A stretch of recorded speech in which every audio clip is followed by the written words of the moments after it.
Students, कल अपने last video में अपने ने कंपनी के लाभ व हानियों की चर्चा की थी। आज अपने कंपनी के प्रकारों के विषय में चर्चा करेंगे।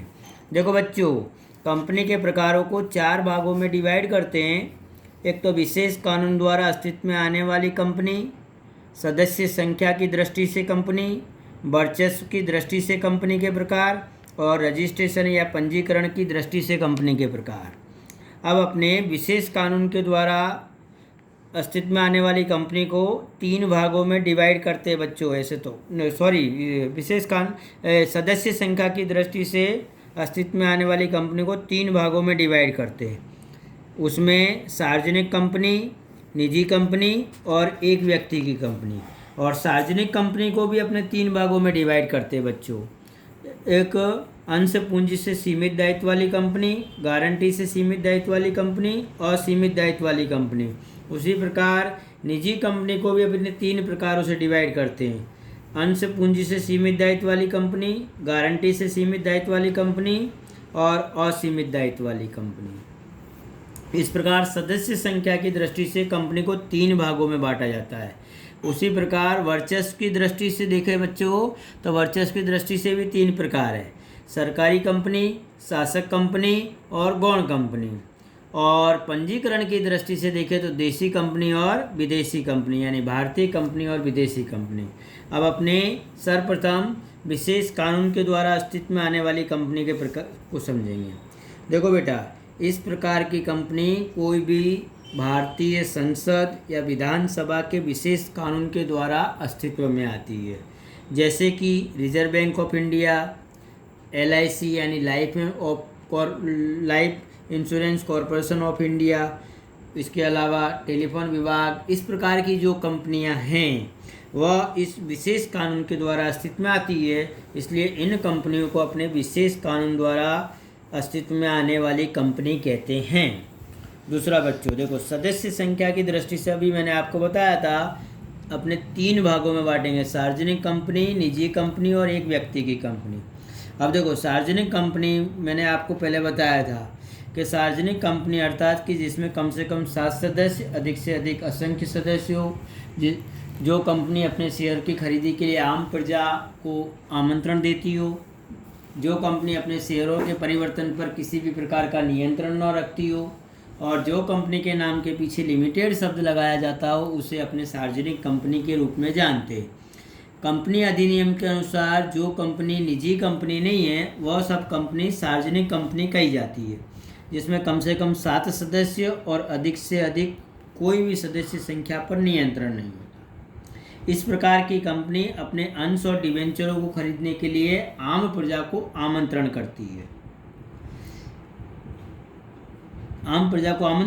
है, और सदस्यों का दायित्व इस प्रकार की कंपनी में लगभग सीमित ही होता है। इस प्रकार की कंपनी के बच्चों 3 प्रकार हैं: एक अंश पूंजी से सीमित दायित्व वाली कंपनी, गारंटी से सीमित दायित्व वाली कंपनी, असीमित दायित्व वाली कंपनी। देखो बच्चों, अंश पूंजी से सीमित दायित्व वाली कंपनी अर्थात कि कंपनी के जो सदस्य होते हैं उन सभी सदस्यों का दायित्व उनके द्वारा खरीदे गए अंश की कीमत तक ही सीमित हो, तो इस प्रकार की कंपनी को अपने अंश पूंजी से सीमित दायित्व वाली कंपनी कहते हैं। इस प्रकार की कंपनी में लिमिटेड शब्द लगाया जाता है बच्चों, क्योंकि लिमिटेड कंपनी कही जाती है। दूसरा है गारंटी से सीमित दायित्व वाली कंपनी। देखो बच्चों, जिस कंपनी में सदस्यों का दायित्व उनके द्वारा दी गई गारंटी की रकम तक सीमित होता है, मतलब सदस्य गारंटी देते हैं कि हमारी इतनी गारंटी है दायित्व की, तो उनको गारंटी से सीमित दायित्व वाली कंपनी कहते हैं। कंपनी के जब विसर्जन होता हो ऐसे समय पर, ऐसी परिस्थिति में सदस्यों को दी गई गारंटी की रकम तक ही भुगतान करना पड़ता है, वो अपनी गारंटी दे देते हैं, उतना ही भुगतान करना है। और तीसरा है असीमित दायित्व वाली कंपनी। देखो बच्चों, इस प्रकार की कंपनी में सभी सदस्यों का दायित्व असीमित होता है। कंपनी की संपत्ति के मूल्य से यदि ऋण का बोझ अधिक हो जाए तो ऐसे समय पर सदस्यों को अपनी निजी संपत्ति बेचकर भी पीढ़ी के ऋण का भुगतान करना पड़ता है। कंपनी के विसर्जन होने की परिस्थिति में या सदस्यों को अपनी निजी संपत्ति में हिस्सा देना पड़ता है, इसलिए इसे अपने असीमित दायित्व वाली कंपनी कहते हैं। देखो बच्चों, दूसरा प्रकार है निजी कंपनी। अब निजी कंपनी अर्थात कि ऐसी कंपनी की जिसके सदस्यों की संख्या कम से कम 2, अधिक से अधिक 200 हो, ऐसा अपने आज की तारीख में मानते हैं। पहले ये प्रमाण 50 का था, फिर 100 का हुआ, फिर 200 का हुआ। निजी कंपनी के अंश के हस्तांतरण पर नियंत्रण होता है। मैंने पहले भी बताया था आपको, आज भी बताता हूँ कि इस प्रकार की शेयर पर नियंत्रण होता है, हस्तांतरण। यह कंपनी सार्वजनिक जनता को अपने अंश या डिबेंचर की खरीदी के लिए कोई प्रकार का आमंत्रण नहीं देती। इसमें अपने सगे संबंधी, रिश्तेदार, पड़ोसी या मित्र मंडल को ही खरीदी के लिए आमंत्रण होता है। और निजी कंपनी के सदस्यों का दायित्व की दृष्टि से 3 प्रकार है बच्चों।